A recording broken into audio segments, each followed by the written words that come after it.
Wilkie, Yes, Hamish. Sorry, I was yawning. you tired today? I'm a bit tired.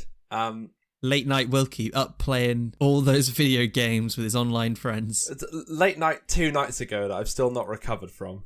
This is why I think that like D&D is super unrealistic because, apparently your character can survive doing all this adventuring stuff on 6 hours sleep a night, and that's not true. I can't even cope with just doing nothing in a day if I've only had 6 hours sleep, let alone having to go out and fight monsters. Yeah. Although maybe fighting monsters like gives you adrenaline, and I don't know, it gives you the energy. Is that why coffee doesn't exist in D&D? Because they don't need that to wake up. They just need to go and kill something. Yeah, the thrill of taking something's life is stronger than any coffee. Is Starbucks in D&D Fantasyland just, they present something small to you that you stab and it gets you all good, and then you move on in life? And some people have like really fancy orders, and they sort of like they have to kill something really weird and like esoteric. And they call out, it's like, is Legso loose here? Hello, I'm looking for a Legso loose. It's first name wrong. Oh, I gathered that was the joke. Yeah. Oh, good stuff. Very sick.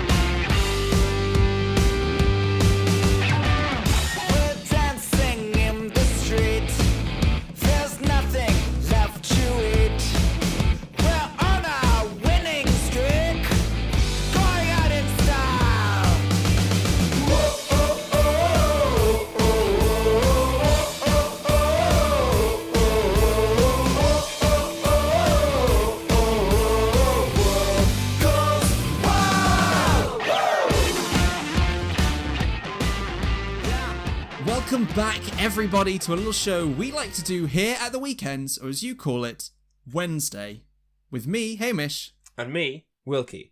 What up, Wilco? Not a lot, Hamish. I believe I said this last episode. I've not had a lot to do. Term still doesn't feel like it started yet. I have 2 different seminars every week, and they're both on a Wednesday. So until tomorrow, tomorrow, we're recording this on a Tuesday, obviously. I don't feel like I've really done anything. It doesn't feel like it started, but it's creeping up on me.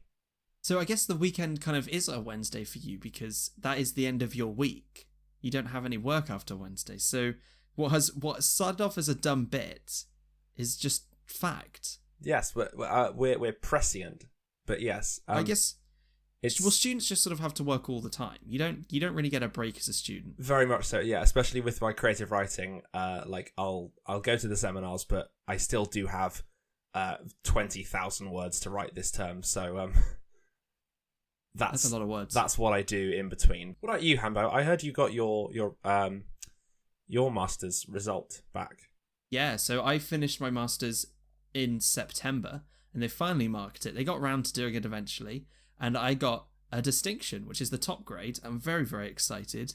Wasn't expecting it, but it was a very nice email to get.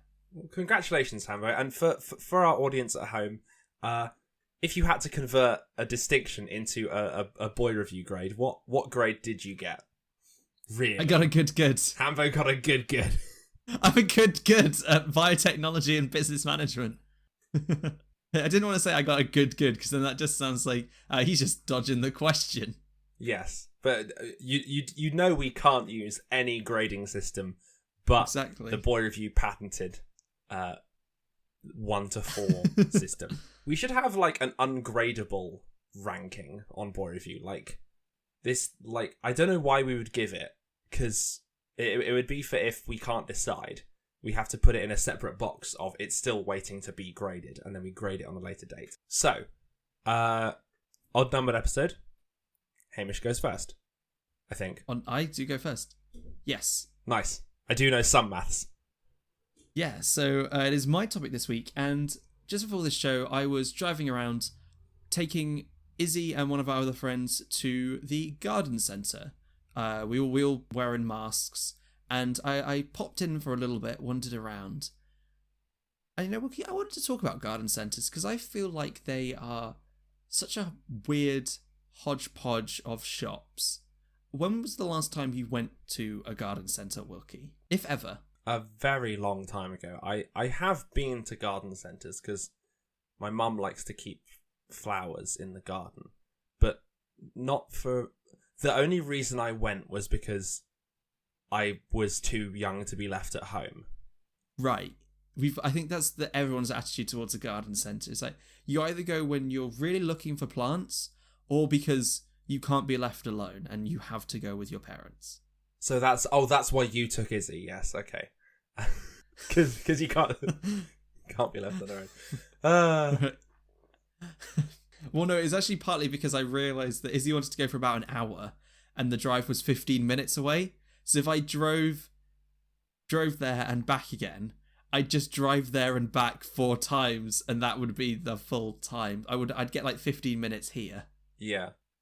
So it would be no point not just staying. That's fair. But, my experience of a garden centre is really similar. It's going with mum or dad because they could not leave me on my own. And they're almost sort of magical, I feel like, garden centres. Sure, you get your garden supplies. You have your paving stones and your flowers. About it. That's all you can get from a garden shopping. That's all you might think you can get from a garden centre. Maybe a trowel. Or a little weird statue of something. Oh, I love a little weird statue. I got to get a little weird statue. Because there was an odd array of statues at this garden centre that I'll talk about. I can't remember what it's called. It was called Smith's something, which might be a brand name rather than just an individual little one. But they had a fish as a statue. They then had right next to a woman as a statue. Just a woman? Just a woman. What was she doing?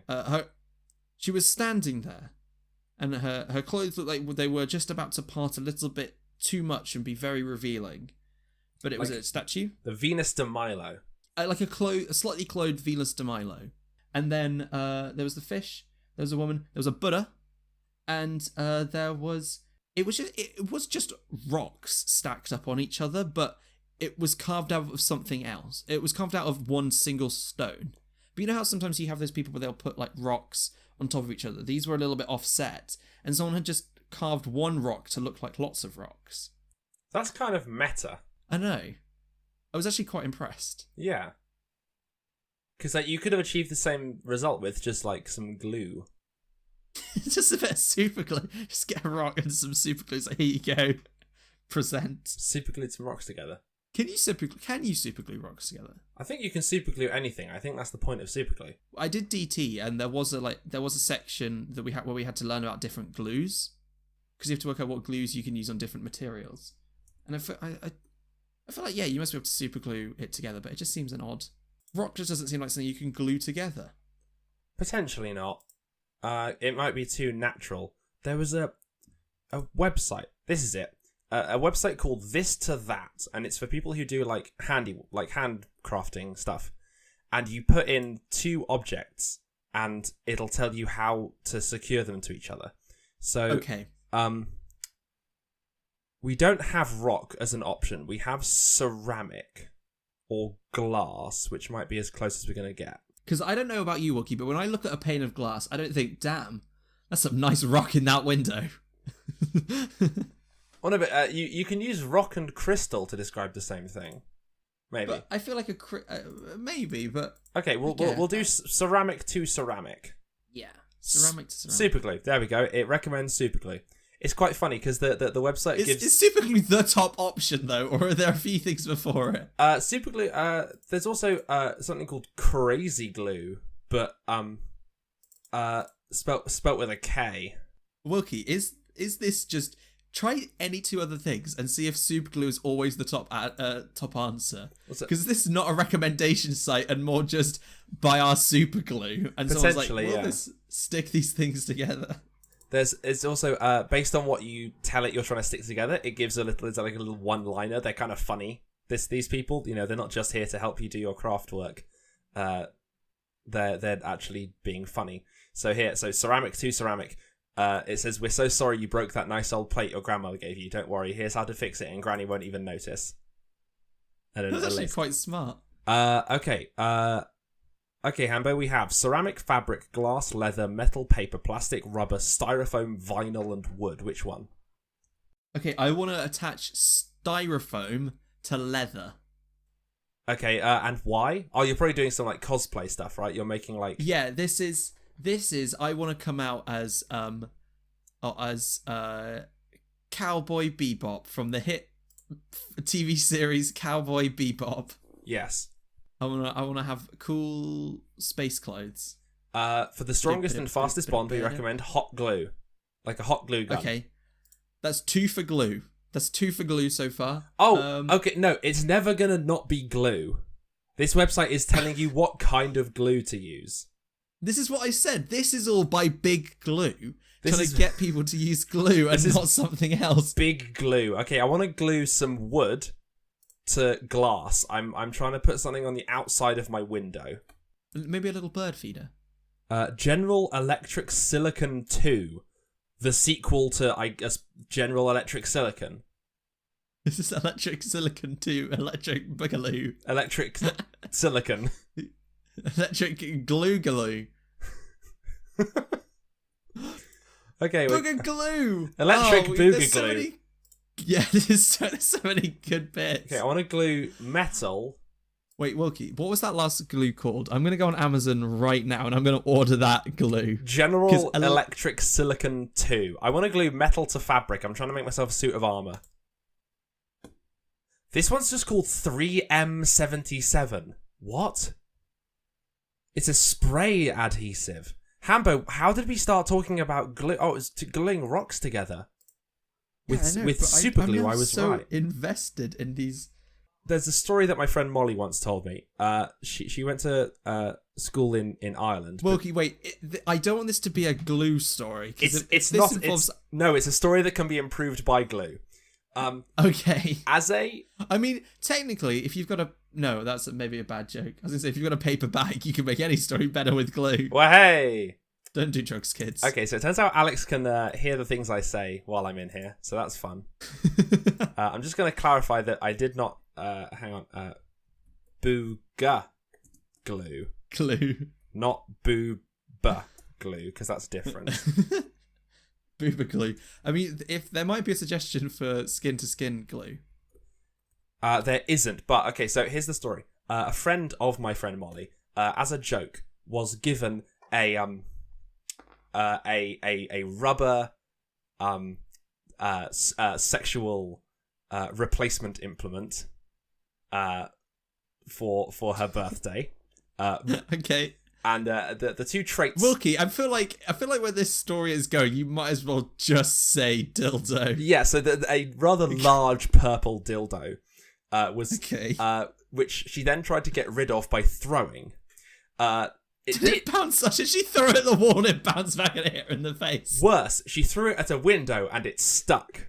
Wait, how does it stick? It had a suction cup built in, so you could apply it to a wall and then... That's gone from being very funny to being obviously a very skilled throw. And so now I'm thinking, how could we make that permanent? So this to that suggests rubber to glass. Baby, it's General Electric Silicon 2. We need to find this. One of us... Electric... fuck it. We'll find it online later and it will go... And we'll glue a dildo to someone's window as the ultimate prank. Yes. I suggest Malix's window. Malix's window. I'm gonna go because Malix has a window that faces not the street, so that'd be nice. That'll be good, and we can we'll just so everyone except for Malix. Yeah, Malix, stop listening to the podcast. Listening. You can't listen. We'll let you know when you can listen again. We'll just shout really loudly and you'll hear it. Just take your headphones off. Okay, now Malix is taking his headphones off. Okay, so guys, what we're gonna do is we're gonna need to get one of these things, a dildo, and we're going to need to get it onto Malix's window. How are we going to do that, you ask? Great idea. Bake him a cake. I'm going to bake him a cake, and I'm going to arrive at the door, your front door, Wilkie, wearing a mask, obviously, with a cake in my hands. and in a big cardboard box. You know, they put cakes in. Yeah, cake box. And then I'm gonna open it up and I'm gonna waft the smells into the house, and then Malix is gonna do like that cartoon thing where he's sort of floating in the air and he's following the trails. And I'm just gonna keep wafting it all the way down the street as I take him further and further away.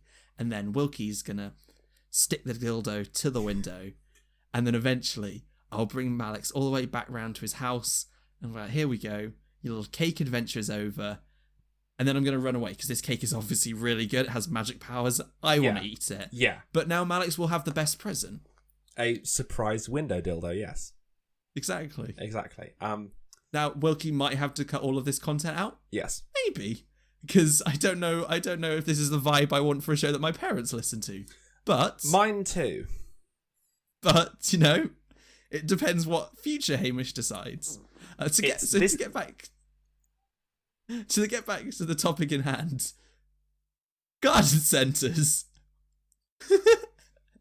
And actually, you can buy almost anything from a garden centre, and I think that's what makes them amazing. I don't think you can buy quite all the things we'd need for our prank, but the weirdest thing I do find about garden centres is that you know those TV channels where it's just adverts. It's just someone trying to sell you a product. Yeah, like tele-shopping channels, yes. Yeah, teleshopping. That's it. You have those sorts of adverts playing on little screens at various stalls around gardening centres that I'm used to visiting. So it'd just be like, hey, here's a duster, but it's not just any duster, it's the Max Duster 5010. This thing can get dirt on any surface. Wait, get dirt on any surface? Yeah. This thing creates dirt. And if you jump sideways, you can slow down time. It's you said Max Duster. It's like a Max Payne joke, but it's like Max Dust. Oh, like bullet time. Okay. Yeah. That was a very niche reference there, Wilco. It was, but, you know, appreciated. Yeah, and that's sort of that. But you find all these such odd items. It's like, well. And, you know, I remember when I used to go, there was a book section, there was a toy section, but small amounts and weird choices in that selection. It was sort of like, okay, we're going to do a toy, we're going to have like a few toys, but we're going to have like one thing for babies, one thing for toddler, like one thing for every age group. Yeah, and then also like 20 things for dogs, but you can't tell what's for who. Yeah, and they're going to be right next to each other. And it's like, I don't know whether this bone toy is meant for a dog or a child, because on the one hand, bone sounds like dogs. Yeah. But on the other hand, it has buttons that make sounds that teach the kid different things. Yeah. Who's this bone for? Who knows? It's for dogs who want to learn their French vocabulary. Je suis un dog. Famously, there is a French word for dog, Hambo. No, there is no French word for dog. Ah, je suis. In France, the dogs do not exist. No. Wait, what? Le poodle is a myth. Le poodle. Like le chupacabra. Ceci n'est pas un golden retriever. Okay. It's a picture of a golden retriever that says Ceci n'est pas un golden retriever. Right. Well, Hamish, we've... in classic boy review style, perhaps the most that we've ever done, we've become sidetracked. So garden centres. What do you think of garden centres, Hamish? So you are right though. The only reason you really go to a garden centre, the only reason I go to a garden centre is because somebody else wants to go, and you gotta drive them there. And I've got to either drive them there or go because I'm too young not to go, too young to be left on my own. And so I've got to give, and so I don't really have that many good memories of garden centres. I mean, they can be pretty fun, but so I'm going to give them a good bad. I don't think they're that awesome, but you know, they serve some kind of purpose, and I enjoyed a brief 5 minutes of today. So there was something good in all of that awful. That's nice. Wonderful. I became briefly distracted by attempting to Photoshop Cecina Pattern Golden Retriever, but I might get to that later, because explosion sound effect. That's right, everyone. Wilkie does know maths because 7 is a prime number. I think. That it is. Phew. 7 is a prime number because it's only divisible by 1 and itself. This is true. And that means it's time for Prime Time. Boy Review's favourite segment. What was that? That was the Cowboy Bebop theme. I'm still thinking about that Cowboy Bebop cosplay I'm going to be doing. Yeah. Are you actually doing the that? styrofoam and the leather. You actually... No, of course not. Oh, that'd be so cool, though. Yeah, well, we'll see. We'll think about it. Maybe I'll be do it convinced. together. I'll be Spike and you can be the other one. No, I said I want to be Cowboy Bebop. But none of them are Cowboy Bebop, I swear. That's the main character's name, Cowboy Bebop from Cowboy Bebop. Anyway, I can't make my words today. Today we're prime time discussing episode 5, The Lefty Strikes Back. Hamish, this was a chaotic episode. I think with your ambiguous words segment, we got some audience feedback on that, and they said it made no sense. They didn't understand what you were going on about. But that it was ambiguous. But that it was very funny. I talked about Hitchhiker's Guide. I think I did okay. You did good. I liked Hitchhiker's Guide to the Galaxy. I did a good Instagram post about my towel, and then we talked about socks, right? We talked about socks. I think Lefty took over a little bit too much. Lefty took over. Here's the thing, though. I don't have an opinion about socks because I think this is a problem that we're gonna run into. Because if we're gonna review everything, I think this is perhaps what our unreviewable grade is for, and it's for things like socks because they're so mundane that you can't really have an opinion about them. Like, you got to wear socks to stop you getting blisters, and in that way they're good, but you can't really have a strong opinion about socks, I don't think. So I'm glad that Lefty took over because I don't think I would have had anything interesting to talk about.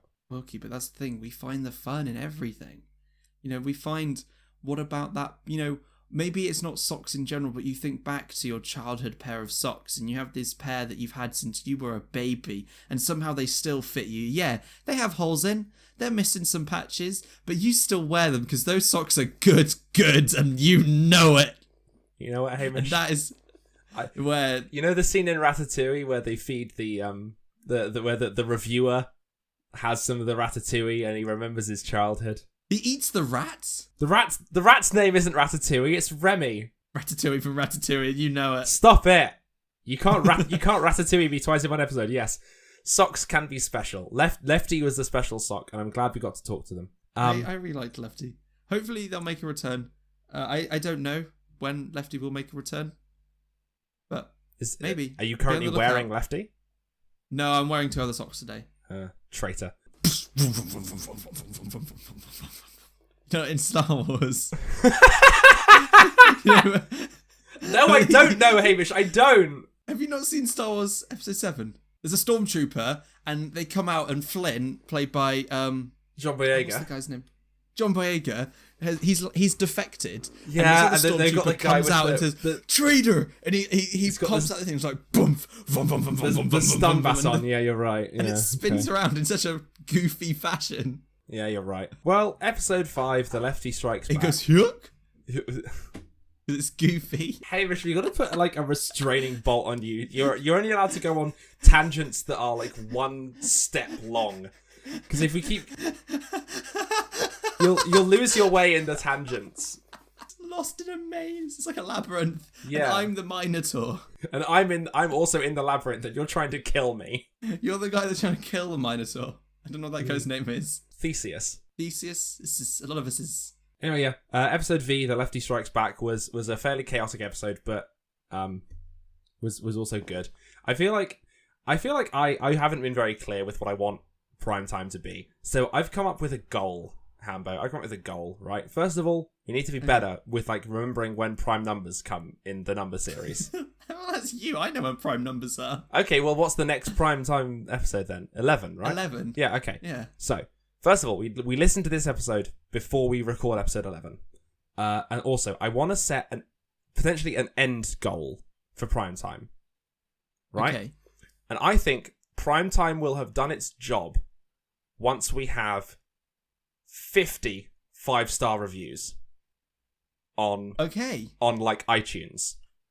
iTunes specifically. I don't know if there's any way to amalgamate every review, and iTunes does appear to be the best place. But once we have some amount of 5-star reviews, we'll say 50, either on one platform or across lots, or across some platforms, then it'll be good. So if you like Primetime, don't give us a 5-star review on iTunes, go somewhere else. But if you love Primetime, or you don't love Primetime, give us a 5-star review.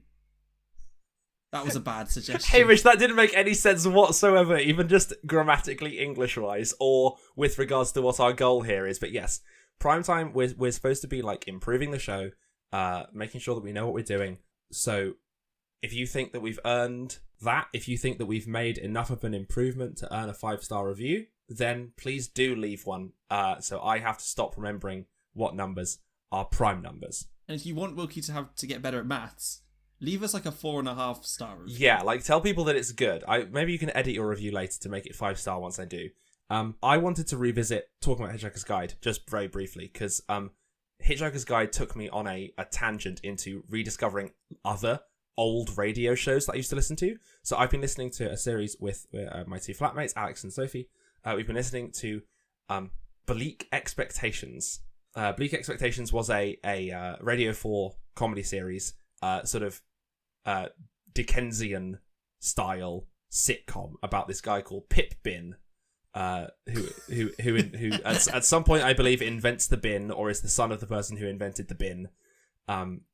Before rubbish was just dropped wherever you left it, this guy invented a place to put rubbish. But it's very funny. This Dickensian spoof of Great Expectations, I'm assuming. Yeah, not necessarily just Great Expectations. They riff on lots of different Dickensian things, but the tone, this horrible, grim, dingy world full of nasty people. There's the main villain is someone called Gently Benevolent, which is a great name.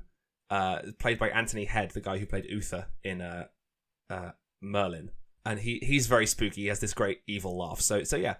Me getting back into Hitchhiker's Guide led me into some other fun things that I'm doing. So that's sort of an update on that whole situation. Is that sort of your topic, Wilkie? Because that was quite a long prime time. Or do you have another topic to go with? I do have a regular topic that I would like to talk about today. Yes, I wanted to talk about that end goal thing for prime time, so we know what we're doing next time. I feel like prime time is always going to be kind of chaotic, but yes, my actual topic for today, I would like to talk about something that is only very recently coming back into my sphere of awareness, and that is playing Dungeons and Dragons in person, because it's been very difficult. Lots of people moved away from uni when lockdown happened because they wanted to go sort of stay at home rather than stay in their uni houses. There was confusion over where people were allowed to go, how you were allowed to meet people, but now that things have at least a little bit settled, I have managed to assemble a group of 5 players plus myself, so that's 6, keeping within the regulations, to play a game of D&D in person. We play here at the house. We've arranged it so that we're all socially distanced from each other. Jade is one of the players, so I don't have to socially distance from her because we're in an established relationship. Then we've got 2 players from outside the house. They socially distance from everyone because we've got a fairly spacious living room. And it works pretty well. We had our first session on Saturday, and I realised sort of how much I'd missed playing D&D in person, because we've come up with a way that sort of works playing D&D online over Discord with the dice rolling bot. We use Google Sheets instead of having a map. We can all edit the document and we can all move ourselves around, and that's fairly useful. But it's not quite the same. Playing D&D online, both as a player and a DM, it never quite feels as fun. We get moments where we sort of go off on one of these fun, zany tangents, or we have this funny in-joke that comes back. But doing it over Discord is never quite the same. Yeah, because I feel like partly when you do a joke, it's more to see someone else react to the joke, and you might get a little laugh, but sometimes someone just sort of like smirks, and it doesn't have as big a verbal reaction, and therefore it can feel like it doesn't land as well. Yeah. I've noticed the same recording this podcast with you, Hambo. It's obviously we've got our videos, so it's nice I can see you, but it's not quite the same as being in the studio with you. Yeah, because if I'm currently playing with a paperclip that I've been disassembling, and at some point I could just annoy you and fling it at you. Yeah, that's the sort of thing you would have done in Raw. Like, while I'm trying to do something serious, you're just making silly faces at me from behind the microphone. And it doesn't quite work when I can just tab away and no longer look at you. But yeah, D&D in person is lots of fun. You can look at people like in the eye. You can sort of sidebar with people. You can have conversations, because it's very difficult to talk to someone over a Discord call without everyone else stopping talking. Yeah. Unless you like ask someone to step into a different room, like a different Discord channel with you. But that obviously takes them away from the rest of the group.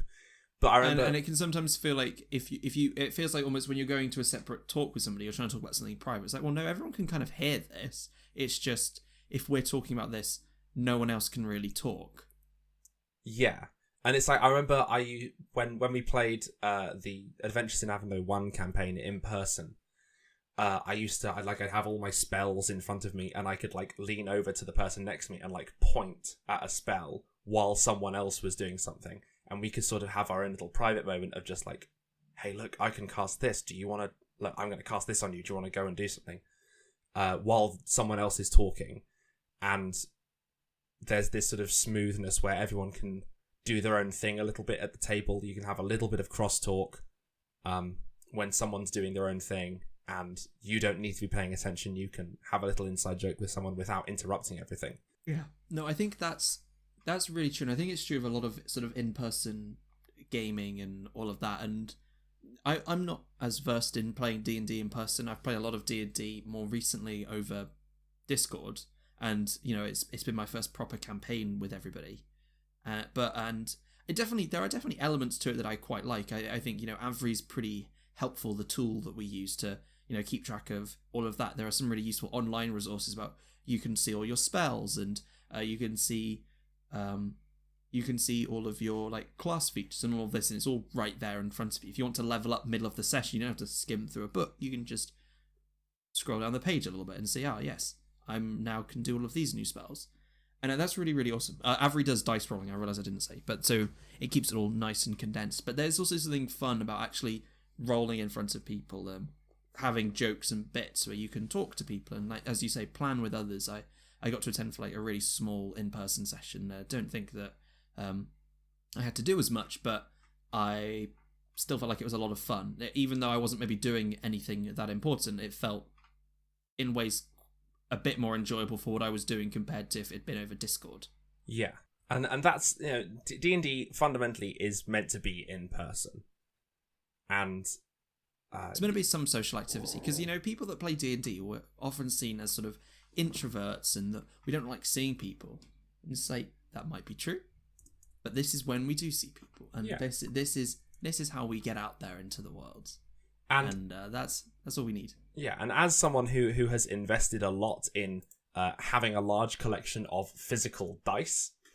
Oh yeah, that's going to be irking you so much. You've got like 1,000 dice. It's like, I can't roll these on my own. So I use them when I DM, so I can sort of have hidden rolls from you guys. But when I'm playing a character, I sort of have to use the bot, and it doesn't feel the same. It doesn't feel the same. The dice are nice. That's what I always say. The dice are nice. When someone also comes up with like a big load of dice, and you're like, they're about to do something big. It's like, I'm gonna grab one of those and one of those, and one of those, and 7 of these, and just chuck them. Our paladin in Avondale 1, Sister Isabella, her player never had enough D8s for when she did one of her like massive crit divine smites. So there's this wonderful like camaraderie of like, oh, here, I've got a bunch, like everyone like sort of what's it called, the spirit bomb, like lend me your power from Dragon Ball. Yeah. As we all like contribute some D8s to this huge amount of damage she's about to do, and the same for the rogue and his sneak attack. Yeah, I miss it. I want to play more. Absolutely, and that's not to say that I don't enjoy D&D online. Like, I enjoy playing D&D, but in person, I didn't realize quite how much I miss playing it in person, and there's just these little things that I'd really missed, and playing D&D in person, safely and COVID awarely, safely and securely, is good, as far as I'm concerned. That's good to hear, Wilkie. And now, I'm going to need a number from you, Wilkie, because we have a new person to add to the Good Gang. Ooh. And I feel like rather than trying to draw them randomly with some dice, as we've been talking about, I feel like or you can do it with dice if you want to, but I just thought to be nice, I'd look at all the comments, I'd count how many there are, and then you tell me a number. How many are there? 1, 2, 3, 4, 5. We have 5 suggestions. Okay. So, I'm gonna pick what. So because you can have seen this post, I'm gonna pick one to start as number 1. Ah, yes. So it might not be the top comment, and then you're gonna pick a number. So I'm gonna. Okay, this person is number 1, and it's gonna go down and then back up to the top. So Wilkie, please tell me a number between 1 and 5. I'd like to pick number 4, please, Hamish. Wilkie, you have selected unjaded_Clark, recommending The Wayo! Good Place. Wayo! Good boyfriending right there. Unjaded Clark is Wilkie's girlfriend, and Nailed yeah, it. Yeah, God, the brownie points on that one. That's going to be incredible. Was random. Yeah. So she recommended The Good Place. I believe Wilkie probably commented back The Good Place because that was quite a good pun. Yeah. Yeah, it's apparently meant to be a really, really awesome show with some intricate, deep plot line followed by a lot of good bits and funnies. So yeah, I've been looking for something to watch recently, so I'm definitely going to give that one a go. I want to give a special shout out to someone that did not win, and even if you selected them, I wouldn't have let you. Mickle Wrong, for recommending. I saw you bullying this person. I was like, you're being kind of mean to one of our only fans, Hamish. I know him. Oh, he's one of my friends from home. Oh, you know this person. Okay. Yeah, he recommended absolutely M. Night Shyamalan's Avatar: The Last Airbender, which is A, not a TV show, and B, bad. That's fair. Okay, it really does change it now that I know you know this person. Okay. But yeah, so welcome unjaded_Clark to the Good Gang. We're going to chisel your name on, and we'll be doing more competitions every so often. They might not be every week anymore, because I quite enjoyed it being not being every week. Feels a bit more special. Yeah. We got a few new people doing this one, so maybe I'll try it in the future. Very exciting. And with all of that, with a lot of good goods being thrown around, it's time to get into our final topic. And we've entered October now, and so I thought for the next few episodes leading up to Halloween, we do maybe not spooky or Halloween specific, but sort of Halloween adjacent topics, get us all in the mood. Yeah. And we were debating this, and actually, Wilkie, I quite liked the one that you suggested. We both had one, but I think I might save mine for a week, maybe next week. Yeah. Because this is starting off sort of some Halloween hype on the show, and Halloween hype is a thing that you see around, and I want to talk about it a bit. But some shops will start to throw out Halloween costumes, Halloween items you can decorate your house with. What do you think about Halloween hype? Do you get excited when it hits October, that it's a spoopy month? Yes, Spooptober. I used to get quite excited because, again, when you're younger, you go trick-or-treating, and sort of once we enter October, it feels very real. You're like, oh, it's this month, it's happening. We go get this month for one day. I am allowed to accept sweets from strangers. Yes. Completely randomly. I've only been trick or treating a couple times because my parents don't like it a lot because it's very American, and that's bad. I think. That's not an official boy review of things that are American. That's just. I can get it. Some people like sort of. I think, particularly in the UK, it is easy for us to adopt some American things because we both speak the same language. There's lots of similarities between the two countries, but there are a lot of people that say we do our own things as well here. We don't have to just take everything. And I can definitely understand sort of having that attitude of being like, we don't have to do something just because it's American. We can be special. Yeah, we can have our own fun. But the thing I most like about Halloween hype is how hype the internet gets for Halloween, and sort of I happen to be awake as we entered October, that fateful midnight where it ticks over onto the 1st of October, and seeing the sudden burst of Halloween content. You know, people waiting for like 1 minute past midnight. Like, yeah, here we go, straight into it. Halloween hype, like that sort of Halloween hype.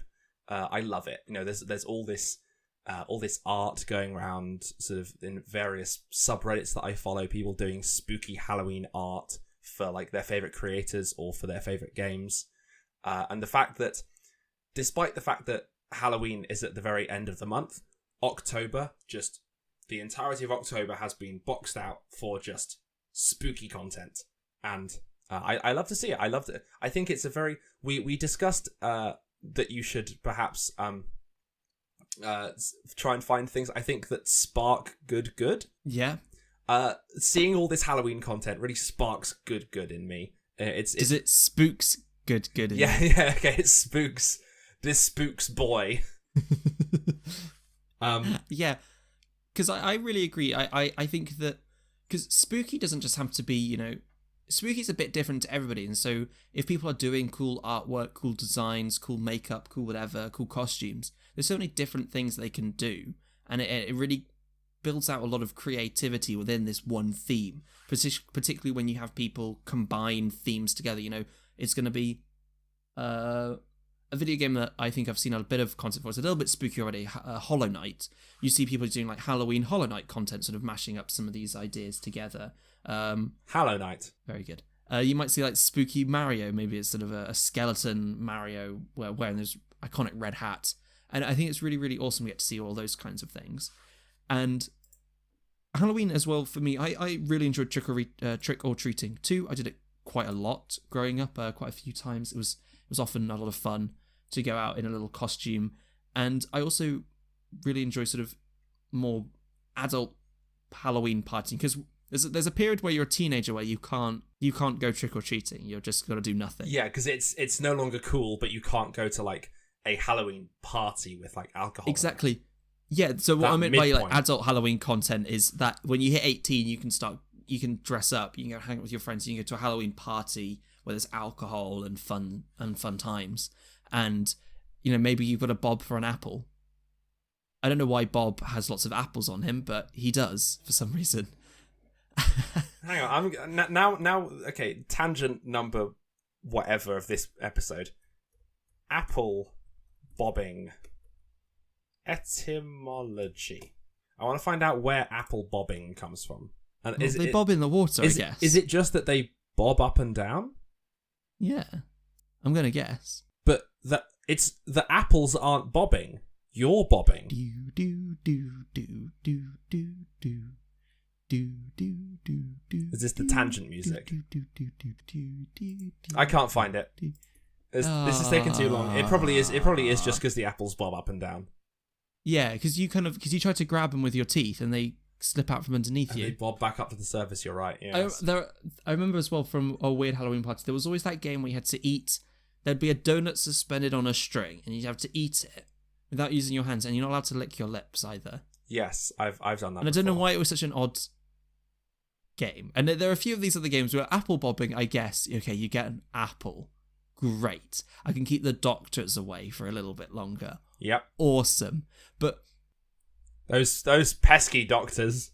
When you're eating a donut and you're not licking your lips, all you are doing is eating a donut, which is already a prize. There's not really a thing you can go over and above that's sort of, yes, you've not only eaten a donut in this particular way, here is an extra thing you can get. Well, maybe it's another apple. Sort of, you've had something very unhealthy, now here's something good for you. I think the thing with eating a donut is that once you lick your lips, you have to stop. And so might be it. You have to endure the annoyance of having sugar stuck to your lips so that you can't lick off. And as long as you endure that annoyance, you can continue eating donuts. See, I was a very competitive kid, so I always stuck to it. I never licked my lips, just ate the whole thing. Hell yeah. Because can't lose, not allowed to lose. And then, yeah, Halloween parties. And obviously, I think as an adult as well, going to Halloween parties is a lot of fun because you have a bit more disposable income typically, and you can sort of buy the costume that you want to buy or make the costume you want to make. Maybe if you don't have more disposable income, you've got a better understanding of how things can be made, and you can use your hands better than a small child can, and you can do what you want. And you've got access to thistothat.com. You can find out how to glue things to each other. Exactly. If you want to stick some vinyl to your wood, You know how to do it. That will help you out. And yeah, I just think Halloween's really, really fun. What is it? What's the guy? Jason Voorhees. That's a guy, right? Jason Voorhees is a guy. He's the Friday the 13th guy. Ah, yes. Well, like that. Yeah. Well, if you wanted to... Do you know Jason Voorhees isn't the villain of the first film? It's his mum. Really? Yeah, Jason's not in the first film. Exactly. I've not seen it either, but I was watching some stuff about Friday the 13th recently, and because I thought like, oh yeah, well, this Jason Voorhees guy, I know who he is. He's in the Friday the 13th films, and everyone was like, yes, he is, except in the first one where he only appears in right at the end, where he drags this person below the water. But he's not. His mum does all the killing throughout that entire film. That's the basis of a joke on My Brother and Me that I never understood. He got killed because he drowned in a lake because some horny camp counselors were too busy getting it on than they were to go and pay attention to someone that went out swimming. And the mum was like, well, I'm going to make sure that camp counselors are never horny again. And then she waits a bunch of years, and then a bunch of new people come to this camp, and they're trying to get their freak on, in as to speak, and she goes and kills them. Wonderful. Because she's not very nice. No, I mean, she doesn't sound very nice. The people that weren't paying that were there to be responsible adults, I guess should have looked after her son. Yes. That I can be annoyed about them, but these other random people are just having fun. Let people be people. It's not their fault. But also watching Halloween films is part of sort of that Halloween experience, and sort of getting ready in the Halloween hype. You know, what kind of spooky movie I'm going to watch today? And there's some good options. I really want to watch It Chapter 2, because I've watched the first one and I haven't seen the second It, so I might give that a watch. I want to watch a movie with Izzy to celebrate my distinction, so I might watch that with her.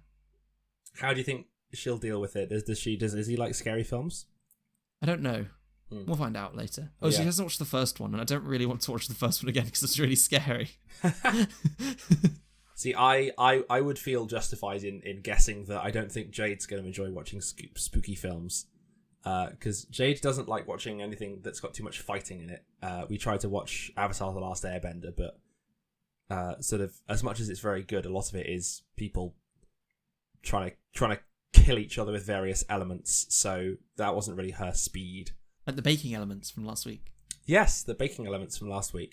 Is there a flower bender? I mean, I guess you could just bend it with air. It's not as cool as flower bending, though. Firebender hucks fire at you and it explodes, because flour is incredibly explosive. Is it?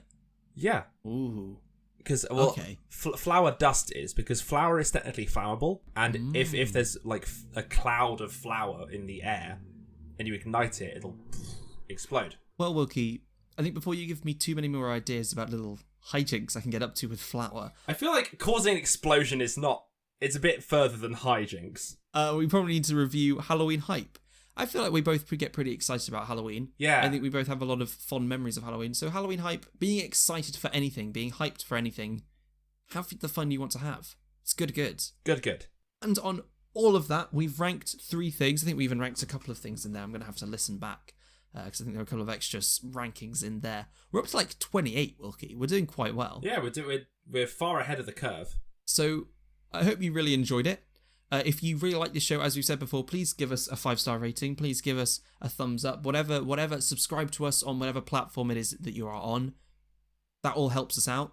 If you really like the show as well, please share us with your friends, because we aren't going to escape this little pocket of all of our friends unless you share it with other people. If you don't like the fact that only people we know are currently on the good gang, then send it to people that we don't know and get them to interact with our Instagram page. At Boy Review, we do a lot of great stuff over on Instagram, and we just want to make sure that everyone has the most fun they can have. We'll give you little topic hints. So there was a little topic hint for this episode. You can check that out. And there'll be more in the future. And we'll just do little pictures of ourselves and things that we like in the world. It's fun to watch. Yeah. Also, we do content on Twitter occasionally, just because hashtags are useful. We did get one person who listened to our secret ending last episode, who heard all the way at the very end. We put secret hashtag that you could use to show that you'd listened to the whole thing. It was Hamish's mum, so maybe that doesn't count. Yeah, my mum wins! Mum, Wilkie, we only had one person to the good gang this week. Normally you get out two. Throw my mum on there Really? as an extra good. If she was the only one that did that, then she gets an extra good. Yeah. I'm just gonna check hashtag boy review smelly because I think that was another one. Or there was boy review smelly and boy review muscles. Muscles. Nope. Yes, if you want me to see anything, hashtag boy review, I will see it on Twitter. Good. And on that's really amazing. I'm very proud of my mum. I think it's time to close out the show though. It's a goodbye from me. And it's goodbye from me. Bye.